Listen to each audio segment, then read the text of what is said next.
Irmãos queridos, graça e paz a todos vocês.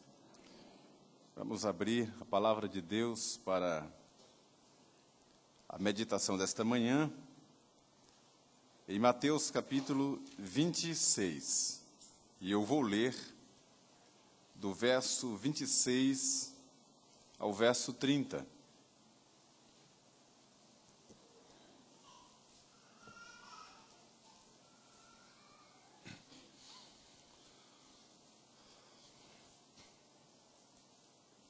Mateus capítulo 26, de 26 a 30.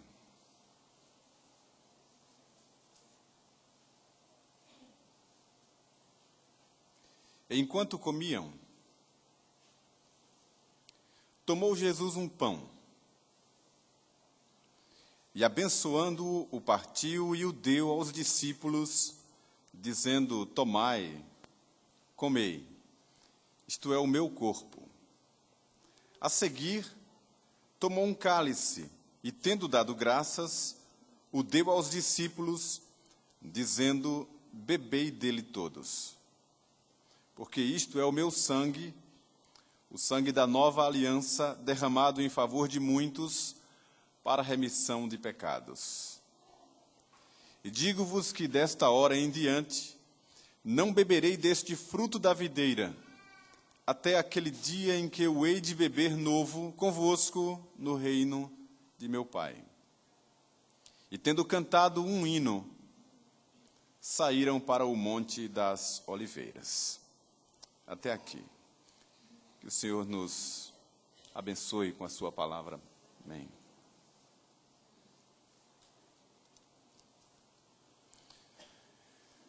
Eu quero lhes falar nesta manhã sobre esta última frase, este último verso. E tendo cantado um hino, saíram para o Monte das Oliveiras.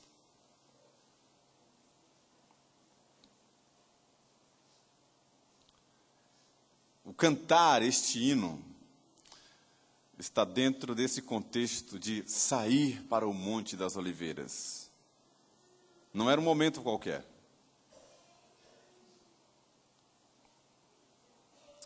É sobre isso que eu vou lhes falar nesta manhã. Eu guardo com muita gratidão, com muito carinho, as muitas histórias que vivi no Seminário Presbiteriano do Norte. Sempre que eu encontro um colega, nós paramos para conversar e contar, relembrar muitas histórias vividas ali. Damos muitas risadas, alguns momentos choramos. E quero confessar aos irmãos que dentre esses muitos momentos vividos ali no seminário,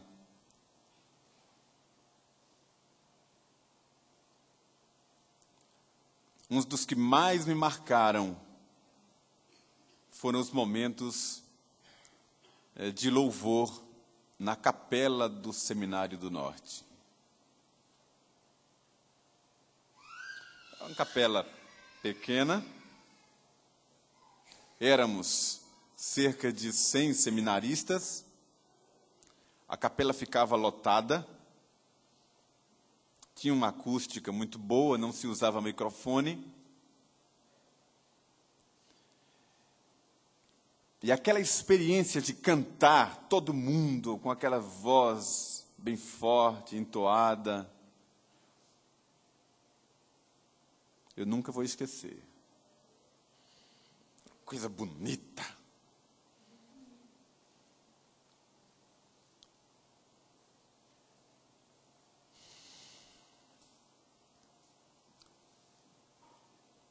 E ao ler esse texto, pensando em falar com vocês nessa manhã, eu lembrei disso. Me lembrei também do Salmo 138. Quando Israel foi para a Babilônia, E ali, em cativeiro, os seus espoliadores pediam que eles entoassem o cântico do Senhor, os cânticos de Sião, como eram conhecidos. Os cânticos de Sião eram conhecidos fora de Israel. Ultrapassaram as fronteiras de Israel, a ponto de nações alheias às alianças de Israel conhecerem os seus cânticos, dos seus salmos, os seus hinos, com a sua métrica, com a sua melodia e com o seu testemunho transcritos ali.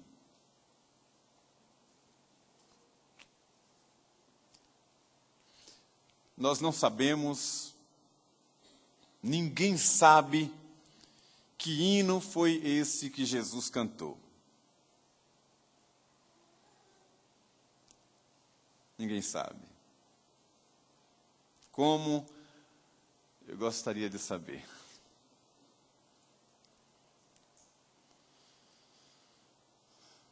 O momento era de angústia. Era um momento muito grave. Eles saíram para o Monte das Oliveiras, e você vê pelo contexto. Logo em seguida, Jesus vai ao Getsêmani. E ali ele começa a se angustiar,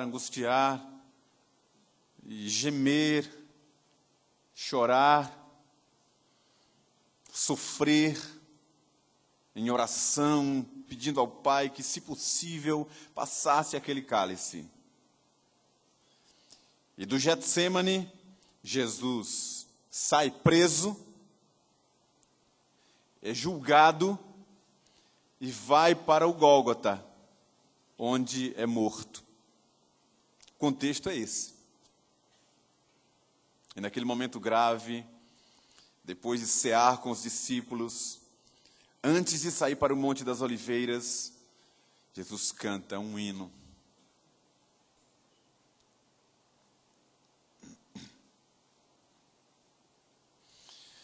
Eu quero dizer para os meus irmãos nesta manhã, e a você que acompanha pela internet,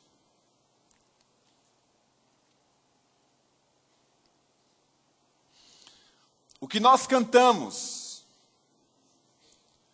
não é uma mera música.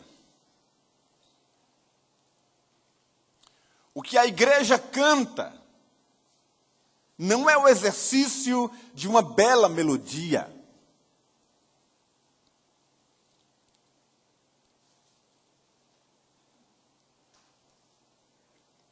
Entoar um hino, um salmo, ou um cântico espiritual,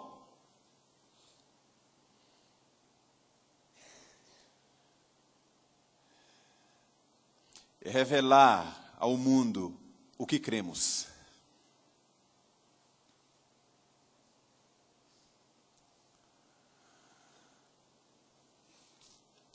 Durante séculos,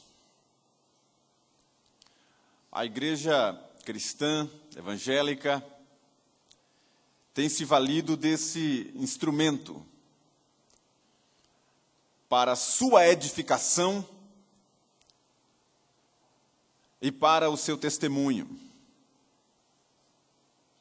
Em alguns momentos e em algumas comunidades, de uma forma mais enfática. Em outros momentos e em algumas comunidades, de uma forma econômica, sem a percepção do que se está fazendo e, às vezes, sem visão alguma do que se está fazendo. Mas a igreja sempre cantou. Durante a Reforma Protestante, século XVI, a música não era uma ênfase nos cultos. Os cultos eram direcionados à oração, à confissão de pecados e ao estudo sistemático da Escritura. Às vezes, em 3 horas de reunião, como era a média, a prática cultica naqueles dias, 2 horas, 2 horas e meia eram dedicadas à pregação. A pregação eram peças dogmáticas, muito densas, extensas. E o que compunha o restante daquele culto eram orações e, às vezes, um hino. Houve um período chamado período dos grandes avivamentos ou dos reavivamentos.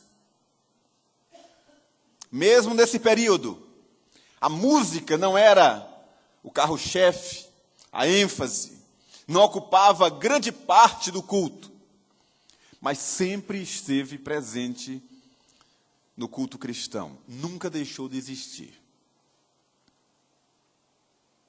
Renascimento, mesma coisa. Na era das missões, meado do século XX, a música foi sendo inserida de uma forma mais enfática no culto, que eram os hinos, que eram peças, eram salmos, cantados nos cultos. Então, em média, se cantava 2 hinos, no máximo 3, numa reunião de 2 horas. Mas sempre se cantou música nos cultos. No evangelicalismo brasileiro, a chegada dos missionários para trazer o evangelho aqui para o Brasil, além dos hinos, foram inseridos na nossa hinologia os chamados corinhos, que na nossa teologia, ou na nossa visão teológica, se evitava até chamar de cânticos espirituais. E os nossos teólogos, os nossos professores, até explicavam por quê. Por que chamar de cânticos espirituais pode dar a ideia de que os outros não são espirituais. Então, evitava-se essa nomenclatura. Então, eram os coros. E realmente eram pequenos coros. Não havia projeção, nem se digitava nada. Eram pequenos cânticos ensinados com facilidade para se decorar. Eram corinhos. Mas ainda os hinos eram a ênfase da nossa hinologia. Mas sempre cantamos muito.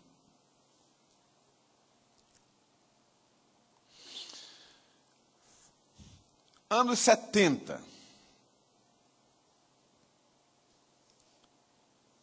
Houve um reavivamento na música evangélica brasileira, no meio da juventude. Alguns grupos começaram a se mobilizar, treinar jovens, despertar a sua geração com uma nova música. Aqui no Brasil, a música brasileira, com ritmos brasileiros. Foi quando instrumentos musicais, outros, foram inseridos no culto, como o violão, o piano, a guitarra, o pandeiro, o que era um absurdo para aquela geração. Eu posso destacar, os mais experientes lembram disso, Vencedores por Cristo, foi um grande responsável por esse mover. Alguns grupos de evangelização, como Jovens da Verdade, saíram pelo Brasil, despertando jovens, pregando o evangelho, indo às praças, com essa nova música. E além dos escândalos que a música passou a causar, por causa dos ritmos e de uma letra descomprometida com aquela temática, com aquela métrica dos hinos. Aos pouquinhos, a igreja passou a cantar esses coros, esses novos cânticos. E foi um despertar da música na nossa igreja. Mas nos anos 80, foram formadas as comunidades. E é daí que vem os chamados louvorzão, os grandes ajuntamentos de música na igreja. É de quando vem uma ênfase exagerada no tempo de se cantar no culto. E desse período para cá, em muitos lugares, em 2 horas de reunião, às vezes se cantava 1 hora, às vezes mais, reservando 15, 20 minutos à pregação. As ênfases foram sendo modificadas.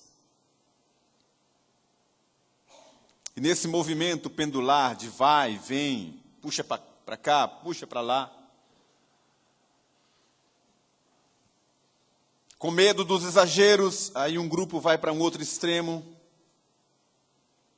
E a história de música na nossa igreja sempre teve esses extremos. Mas sempre cantamos muito. Por causa desses extremos, só para pontuar, tem igrejas, grupos, comunidades que deixaram de cantar até mesmo salmos, até mesmo hinos e os cânticos. Tem igreja que não canta nada, por medo dos exageros. E tendo cantado um hino, saíram para o Monte das Oliveiras. Irmãos, nós cantamos a nossa fé.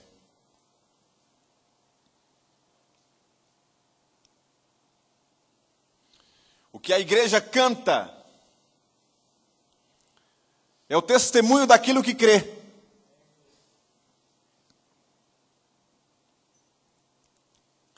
A mensagem que nós cantamos está carregada, eivada da verdade da salvação. O que nós cantamos é o plano da salvação.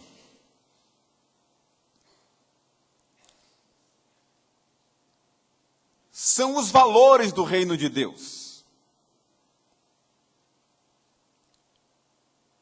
As virtudes de Cristo Jesus. Nós cantamos sobre o caráter de Deus, seus atributos, sobre a palavra de Deus, o que torna uma música diferente de qualquer outra música, que é o que é denominado de música sacra, que não apenas é um hino, com as suas estrofes e a sua métrica definidas, mas também os nossos coros, os nossos cânticos, desde os mais infantis, ensinados às nossas crianças, com uma linguagem pueril, singela,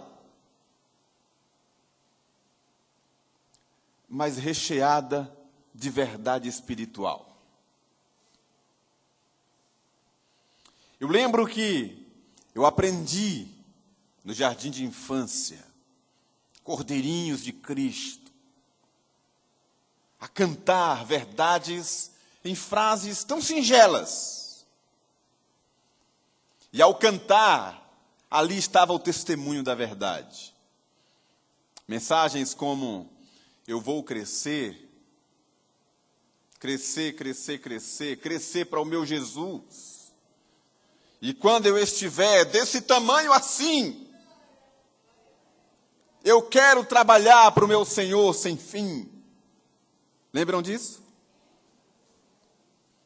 Que coisa tão singela, que coisa tão infantil, mas que verdade maravilhosa.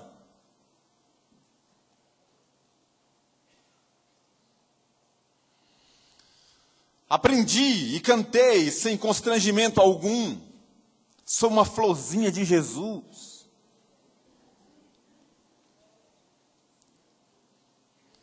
Que para essa geração é quase um mico se cantar isso. Cláudio, canta aí, sou uma florzinha de Jesus.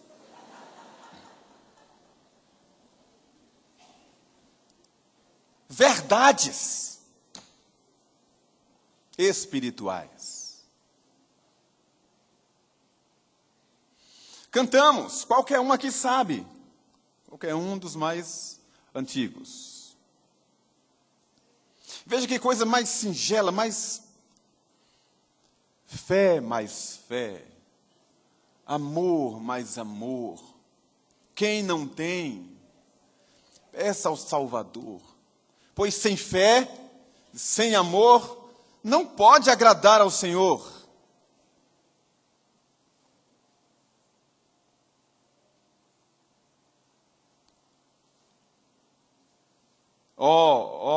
Não esquecerei. Eu não esquecerei o que Ele fez por mim. Livrou-me da morte, do mundo e do mal. Não esquecerei. Livrou-me da morte, do mundo e do mal. Não esquecerei. Eu não esquecerei o que Ele fez por mim. Não é uma música qualquer. Não é um corinho da juventude. Não é coisa dos jovens. É coisa dos crentes. Olha que coisa mais infantil. Toque, toque, toque. Quem será? Alguém bate a porta. Toque, toque, toque. Alguém deseja entrar. É o mal querendo um lugarzinho. Não, não, não. Você não pode entrar. Toque, toque, toque. Alguém bate a porta. Toque, toque, toque, alguém deseja entrar. É Jesus querendo a casa toda. Sim, Senhor, ó, vem em mim morar.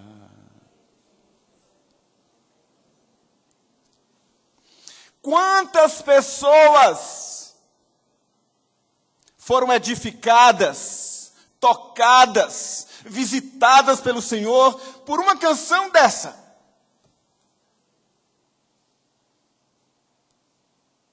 De quanto isso nos valeu em nossa caminhada cristã?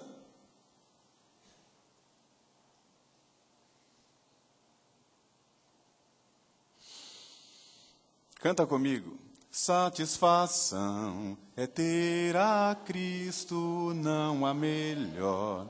Prazer já visto, sou de Jesus, e agora eu sinto satisfação sem fim.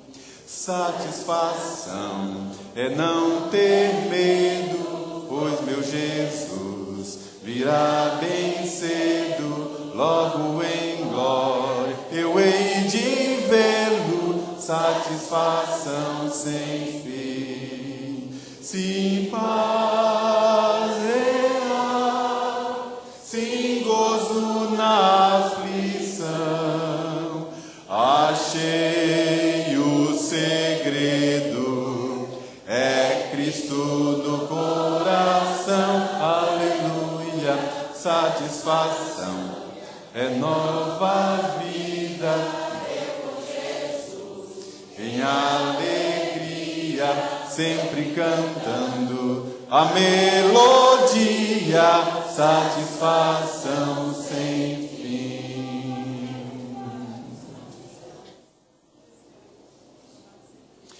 Vocês sabem o que é que estão ensinando na nossa igreja nesses dias?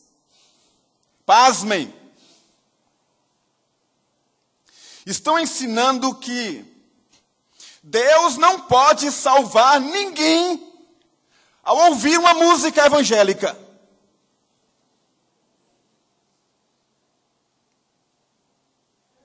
Que Deus só pode salvar alguém se for através da prédica, de um sermão. Quantos vieram a Cristo ouvindo uma canção, ouvindo um corinho desse? Quando esse corinho ou essa mensagem cantada carrega a verdade do Evangelho, que é uma verdade que independe de tempo, de época, de ocasião, independe de você e de mim.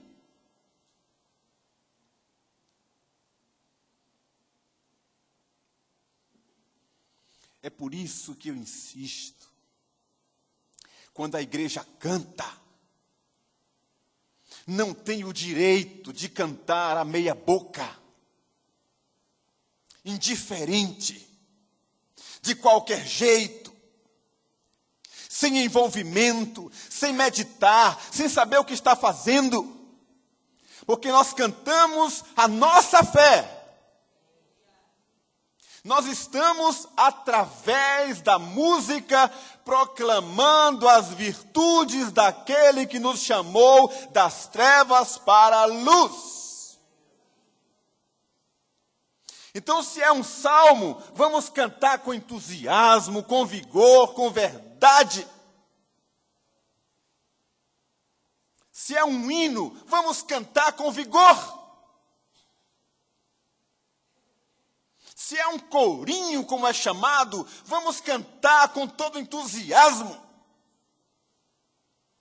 Vou finalizar, eu tinha muita coisa para falar, mas não é pelo muito falar. Os mais jovens aqui não sabem disso. Os mais velhos, sim.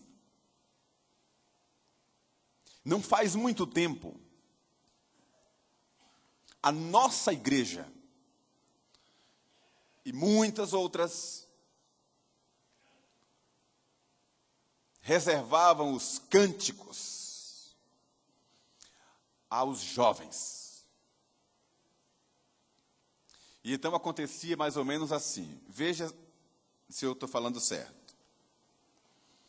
O culto começava 7:30 da noite. Então, o louvor se iniciava às 7, meia hora antes. Então, os jovens cantavam. Quando chegava a hora, 7:30, acabava a música dos jovens, os louvores, e o dirigente assumia o púlpito e dizia assim, se eu estiver enganado, depois me corrijam. Irmãos, vamos dar início ao culto ao nosso Deus. Vamos ficar de pé, abrir a Bíblia. E iniciava o culto ao nosso Deus. Vocês lembram disso? E ainda hoje, o dirigente, ao anunciar os cânticos no meio do culto, ainda dizem assim. Vamos passar agora a palavra aos jovens para dirigirem os cânticos, ou os cânticos com a juventude. Conquanto sejam os jovens que ensaiam, que preparam a música, mas o louvor é da igreja, é dos crentes, é dos santos, porque estamos cantando a nossa salvação. E quero dizer a vocês, consciente, se é um hino ou é um cântico com a letra verdadeira, um não é mais sacro do que outro. Um hino não é inspirado e inerrante, como um cântico também não é. A única palavra infalível e inerrante é a Bíblia Sagrada. Quando nós cantamos, glória para sempre ao Cordeiro de Deus, a Jesus o Senhor, ao Leão de Judá, a raiz de Davi que venceu e o livro abrirá.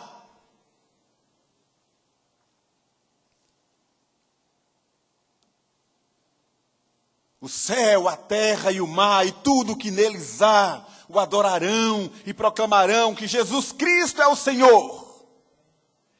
Por ser um cântico espiritual, um corinho, não é menos santo do que cantarmos ao Deus de Abraão, louvai. Estamos na mesma fé, cantando ao mesmo Deus.